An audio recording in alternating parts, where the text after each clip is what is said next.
Hello children, welcome to your geography class. In the last class we learned about various types of mountains. They are cold mountains, block mountains, volcanic mountains, how they are formed. Now we learn about importance of mountains. Glaciers in the mountains are the source of all the major rivers in the world. Glaciers means the ice peaks. They melt and they provide water to all the rivers. Mountains also determine the climate of a region. For example, the Himalayas prevent the extremely cold winds from the north from entering the northern part of the country. The mountains, they are responsible for the climate of a region. If there wouldn't have been Himalayas mountain, it would have been very cold in our country. So Himalaya mountains prevent the extreme cold winds from the north from entering the northern part of the country. Mountains are home to a rich variety of flora and fauna. Mountains have lot of different types of flowers, trees and animals. The mountain forests provide timber, fuel, fodder, shelter and other products like gum, resins and honey. Children, timber, the forest, the wood which we use for making furnitures for our house, then fuel for burning and for cooking purpose, and fodder means food for the animals, that is the other animals, the grass eating animals, the plant eating animals, they take food from the mountains. Shelter, they also give shelter and other products like gum which we use always, resins and honey. Resin is one type of gum and honey also. Mountains are also a rich source of minerals. They also give minerals. All over the world, the scientific scenic beauty of the mountains attract tourists for the beauty, camping and adventure sports. Now people like to see the scenic beauty, beautiful scene of the mountains, and tourists go for for enjoying the beauty as well as campings. They do camp there and do some adventure sports. Now these are all the importance of mountains. Let us come to plateaus. Plateaus are another landform. Plateau is a large area of raised flatland. Since it has flat level top, it is also called high plain or tableland. It is higher than the plains and it is flat land like table. So it has steep slopes on at least one side. The height of plateaus varies from several hundred to several thousand meters, just like mountains. Plateaus may be young, they are less height than the mountains.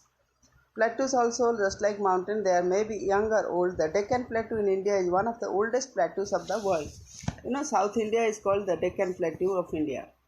It is the oldest plateau of the world. Now there are different types of plateaus.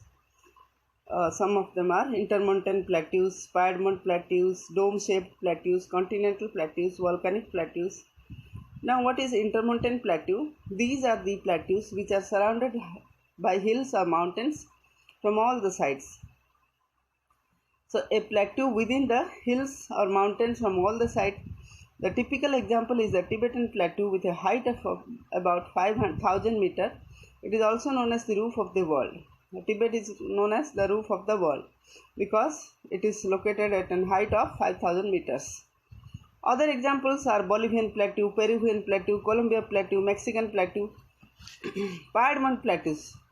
A plateau formed at the foothill of extensive mountains is called Piedmont plateau. It is surrounded by a mountain range on one side and by plain or ocean on the other side. So this plateau is located at the foothill, at the lower height of the mountains. It is surrounded by a mountain range on one side and by plain or ocean on the other side. The eastern margins of the Appalachian Mountains, USA and Patagonia plateaus of South America are plateaus of this type. Dome-shaped plateaus. These plateaus are found. Dome itself means the shape which is like a sphere, half sphere. rounded. These plateaus are formed when the landmass is uplifted in such a manner that the middle portion is raised and the sides are rounded. For example, Chota Nagpur Plateau in India and Ozark Plateau in USA. Chota Nagpur Plateau it is in Bihar. And continental plateaus. What is continental plateaus? The plateaus are formed either due to the upliftment of extensive spreading of the lava on the earth's surface. These are very extensive plateaus and are generally away from mountain areas, but are surrounded by oceanic coast or plains. Siberian Shield, Canadian Shield and Brazilian Shield fall into this category. Siberian Shield is in Asia, Canadian Shield is in North America, Brazilian Shield in South America. They are all called continental plateaus because they are located in the continents. Volcanic plateaus. These plateaus are formed due to the accumulation of thick layers of basaltic lava. Fissure eruption of volcanoes is the main cause for the formation of these plateaus. Deccan Lava Plateau of India and Columbian Plateau of USA are the best examples of this type. They are also formed by the thick layers of basaltic lava. When the lava becomes cool and solidifies, these plateaus are formed. So in India we have the Deccan Lava Plateau and Columbian Plateau in USA. Importance of plateaus. Now, how are plateaus important? Plateaus have rich mineral deposits. Rich minerals. You know what are minerals? Minerals are the different types of metals like iron ore. The rich black soil of the volcanic plateau is rich in nutrients. What is nutrients, children? A good nutrition is found in the black soil of the volcanic plateau. It provides good manure for the plants. Plants grow well there. In plateau areas, several waterfalls form when rivers fall from a height. Have you seen, children, waterfalls? The waterfalls fall from a height where the mountains or the plateaus are not slopey, they are steep. Many plateaus have beautiful scenic spots and therefore attract many tourists. Tourists go there to enjoy the beautiful scenery of the place. Now, coming to plains. A large stretch of level or flat land is known as plain. Plains can be extremely flat or slightly undulating. A very big area, vast area of plain land is called plains, level or flat land. They can be extremely flat or slightly undulating. What is undulating, children? Maybe not same, not even everywhere. Sometimes somewhere it is raised, somewhere it is plain. So like that, uneven land is also called undulating land, plains. Now coming to different types of plains. On the basis of their mode of formation, the plains can be of various types: structural plains, erosional plains, depositional plains. Now what are structural plains? They are structurally depressed areas which are largely formed by horizontally bedded rocks, relatively undisturbed by crustal movements. These are extensive, for example, the Great Plains of USA, the central lowlands of Australia. Depressed areas mean low areas which are largely formed by horizontally bedded rocks. The plain bedded rocks, even the rocks are even, relatively undisturbed by crustal movements. They are not disturbed by any tectonic movements or the crustal movements. Erosional plains, they are formed by the action of various erosional events that work to bring an elevated region near to the sea level. These are mainly formed by the erosional work of rivers, winds and glaciers, for example, ice-scoured plains of the northwestern Europe and North America. So erosion, you know what is erosion? Sometimes the topsoil is eroded by the action of winds and the water, the rain. So they bring down the fertile soil and deposit in the plains, that is called erosional plains. Depositional plains, plains formed by the filling up of sediments carried by agents of gradation like wind, rivers, glaciers and underground waters.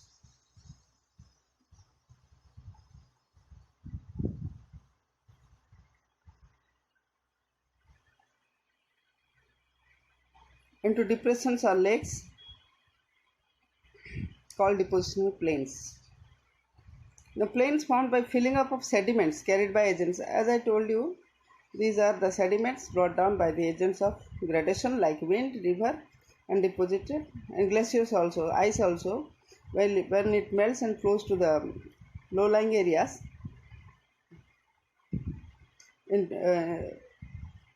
into depressions or lakes are called depositional plains. Some examples of depositional plains are northern plains of the coastal plains of India, that is Ganga plains, the Kankaki plain of Indiana, the lowest plains of China and the Kashmir valley in India. These are the examples of depositional plains. Now, what are the importance of plains? Fertile soil, good rainfall and irrigation facilities make the river plains very good for agriculture. They are fit for agriculture because of good soil and rainfall and irrigational facilities. Irrigate means to water the crops. Good roads and rail networks can be easily built in the plains. Yes, we live in the plains. So good roads are built there, and rail networks, railway lines. Easy availability of water, transport, communication and resources make the plains most suitable for human habitation. So human beings like to live on the plains because of availability of all the facilities, that is water, transport, communication and other resources. They are also rich in minerals like limestone. So plains are rich in limestone. Now we'll also learn some other landforms, that is islands, peninsulas and isthmus. What is island? An island is a piece of land that is surrounded by water on all sides. Some of the big islands are Greenland, Great Britain, Madagascar, Cuba and Sri Lanka. These places, they are surrounded by water on all sides. Therefore, they are called islands. Greenland is the biggest island in the world. Peninsulas. What is peninsula? A peninsula is a long, narrow piece of land surrounded by water on three sides and joined to a larger landmass on one side. Some examples of peninsula are the Indian Peninsula, California Peninsula and Korean Peninsula. India is a big peninsula because the South India, it is surrounded by water on the east Arabian Sea, east Bay of Bengal, west Arabian Sea and the south also Indian Ocean. So India is a big peninsula. Now what is isthmus? Isthmus is a narrow strip of piece of land connecting two big land masses, usually with water bodies on either sides. Some examples of isthmus: the Isthmus of Suez and the Isthmus of Panama. Now it is a small strip of land connecting two big land masses. Some examples are Isthmus of Suez. Suez connects Africa with Europe, and the Isthmus of Panama. Panama connects both North America and South America. Water bodies. More than 97% of the Earth's water is found on the oceans, but it is too salty for the human use. Only 3% is available as fresh water for human beings. You know that why we don't use seawater? Because it is too salty. So which water we use? We use the rainwater, the river water, we use the water which comes from the melting of the ice or glaciers. So they only constitute 3%. Then oceans. The huge water bodies on the surface of the earth are called oceans. All the oceans of the world are interconnected with each other. 5 major oceans according to their size are Pacific Ocean, Atlantic Ocean, Indian Ocean, Southern Ocean and Arctic Ocean. Where is Southern Ocean? It is around the Antarctica. And where is Arctic Ocean? It is surrounding the North Pole. Pacific Ocean is the largest and the deepest ocean in the world and covers about one-third of the total surface of the Earth. It covers an area of about 81 million square kilometer. The continents of Asia, Australia, North America, South America surround it. This ocean is almost circular in shape. Challenger Deep is the deepest part of the ocean, about 11,035 meters below the sea level. The deepest point on the Earth's surface is located in the Mariana Trench. This ocean also has the maximum active volcanoes. The circular chain of active volcanoes is known as the Pacific Ring of Fire. You see, 71% of the Earth constitute water and 29% is land. So, Pacific Ocean itself occupies, it is the largest and the deepest ocean also. It covers about one-third of the total surface area of the Earth, one-third, and the rest two-third is all the land and water bodies. Atlantic Ocean, it is the second largest ocean. It has many natural harbors and ports, which makes it the busiest ocean from the point of commerce and trade. It is roughly half the size of Pacific Ocean. The Atlantic Ocean is an elongated S-shaped basin extending along North America and South America in the west and Eurasia and Africa in the east. So, it lies between North America, South America, Africa and Eurasia. Indian Ocean, it is the only ocean in the world which is named after a country. So, Indian Ocean is named according to our country's name, India. It is the third largest ocean of the world, covering approximately 20% of the water on the Earth's surface. The shape of this ocean is almost triangular. To the north of the Indian Ocean is the continent of Asia. To the west is Africa, and to the east is Australia. The Arabian Sea and the Bay of Bengal are the two important parts of this ocean. It is warmest ocean in the world. Warmest means it is located in the warm region, that is equatorial region. Southern Ocean or the Arctic Ocean, Antarctic Ocean. Southern Ocean is also called the Antarctic Ocean. It is the fourth largest ocean in the world. Earlier there were only 4 major oceans. In the year 2000, the International Hydrographic Organization added the Southern Ocean to the list of major oceans in the world. It is the southernmost ocean of the world. Around the South Pole, it comprises of the southern portions of 3 oceans, that is Pacific, Atlantic and the Indian Ocean. All the southern part of these 3 oceans make the mighty Southern Ocean or the Antarctic Oceans. Southern portion of the Atlantic Ocean, Indian Ocean, Pacific Ocean, beyond the Antarctic Circle from the Southern Ocean. Now Arctic Ocean, it is also situated around the North Pole and lies within the Arctic Circle. It is surrounded by the northern parts of Europe, Asia and North America. It is the smallest and the shallowest of the 5 major oceans of the world. The Arctic Ocean is connected with the Pacific Ocean by a narrow stretch of shallow water known as the Bering Strait. It is normally covered with the ice throughout the year. Now around the North Pole lies the Arctic, within the Arctic Circle lies the Arctic Ocean, and it remains covered with ice throughout it is also called a frozen ocean. Now seas.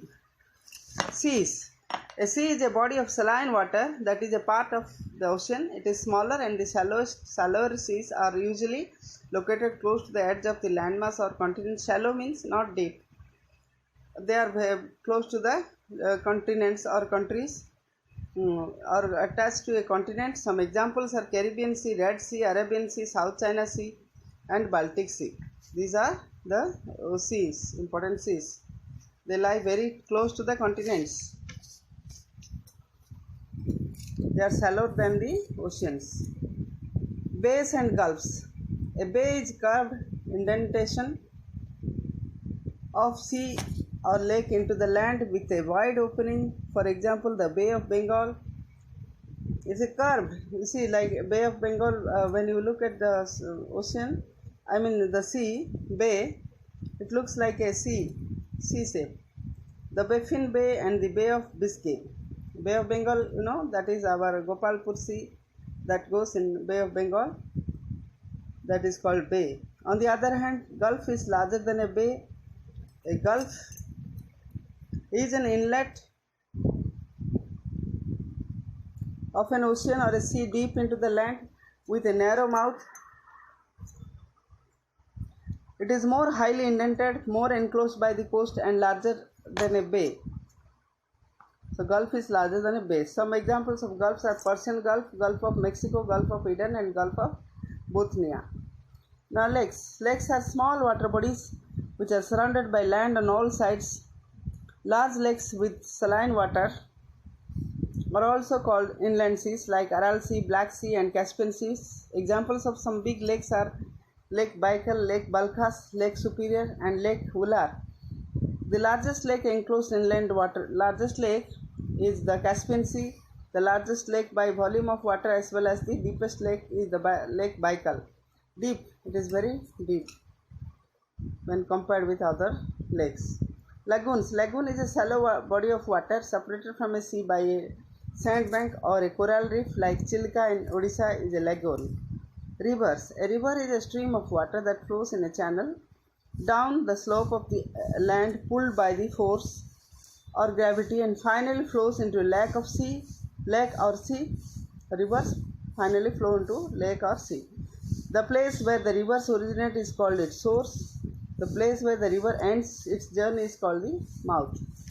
So mouth of the river is the river, the part of the river, the end part of the river which flows to the sea, that is also called delta.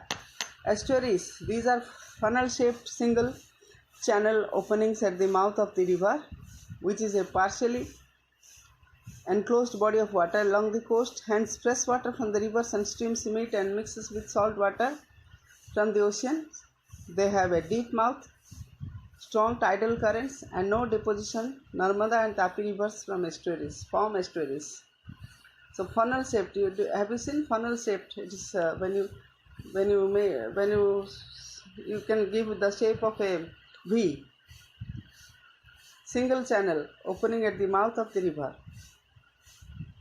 which is partially enclosed body of water along the coast. Here, fresh water from rivers and streams meet and mixes with the salt water. So where the fresh water as well as the salt water mixes formed is called estuaries. They have deep mouth, strong tidal currents also. No deposition. They don't deposit any solutes. Narmada and Tapi rivers form estuaries. The importance of water bodies. Oceans provide natural links between continents. They provide the main means of transport, trade, and commerce between countries and continents. You see, the ships always they are the means of transport in the oceans. They, for trade and commerce, they are used between countries and continents. They are a great source of petroleum, natural gas, salt, and other minerals and chemicals. Ocean water is the main source of moisture or water vapor in the atmosphere that causes rainfall. No, it is also provides moisture to the atmosphere in the form of water vapor, which causes rainfall. The presence of that is water cycle we call. Oceans provide water cycle which results in rainfall.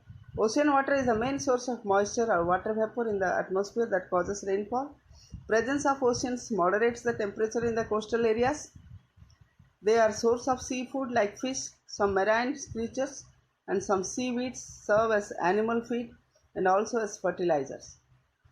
So they provide fish, not only fish, and some other seaweeds which serve as animal feed and also as fertilizer. Fertilizer, manure. They are store a house of tidal energy. Tides and waves can be harnessed to generate power. So the power is obtained from tides and waves of the seas. So we'll stop here, children. I think you have finished writing the question answer which I had already sent in the previous classes. So let us stop here.